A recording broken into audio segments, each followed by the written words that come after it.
দেহদান এবং তার সংরক্ষণ দুটো পার্ট আছে।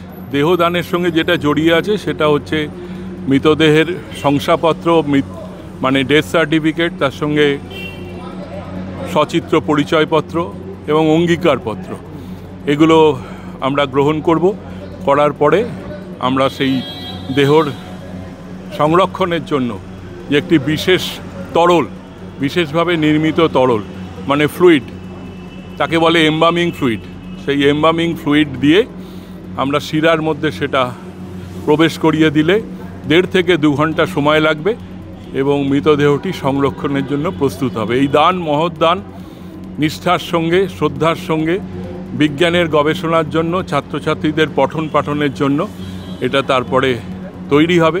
প্রথম দফায় একটা নির্দিষ্ট প্রকোষ্ঠের মধ্যে থাকবে এবং তার কিছুদিন পরে এটাকে অবজার্ভ করার পর ছাত্রদের পঠন পাঠনের জন্য এটাকে দেওয়া হবে, এটা উপযুক্ত হয়ে যাবে।